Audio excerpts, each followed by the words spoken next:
Alors on me dit aussi souvent, j'ai la gorge nouée, ça me brûle les lèvres ou c'est coincé. C'est souvent intéressant ce genre de réflexion et ça me fait plaisir déjà d'entendre ça parce que ça veut dire que la personne est déjà en contact avec son corps.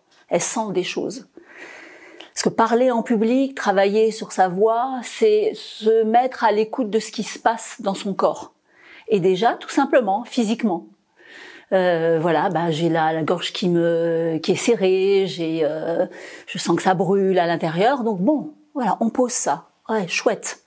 Je sais où ça se passe, et c'est là, il y a plein d'endroits, ok. Quand on me partage ça, là où j'ai envie d'amener la personne, c'est d'accueillir ces émotions-là, puisque c'est souvent ce qui se passe, que l'on ressent, c'est le signe physique d'une émotion que l'on vit à cet endroit. Une émotion, c'est une énergie qui arrive, qui dure 30 secondes ou peut-être moins, et qui se manifeste par des sensations physiques.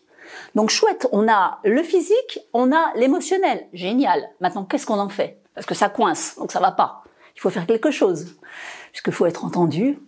C'est là que la notion de tempo, la notion de silence, la notion de relâcher ce qui est tout notre interne, pour que ce qui se vit, ce qui arrive là, au lieu de faire ça, soit accueilli par moi, mon corps. On dit souvent exprimer, j'ai envie d'exprimer, voilà, exprimer. Exprimer, c'est mettre en pression ce qu'il y a à dire. Et la voix, c'est vraiment une mise en pression. À un moment donné, l'air est retenu à l'intérieur, il n'y en a qu'un petit filet qui sort. Et on joue avec nos pressions internes. Mais si c'est sous pression, sur pression à l'intérieur, qu'est-ce que ça fait? Ça a envie de gicler à l'extérieur. Et là, c'est tout le travail qu'on va faire ensemble, c'est de ce que je ressens, comment je peux petit à petit lâcher mes espaces internes pour que ce soit accueilli. C'est comme on presse une orange.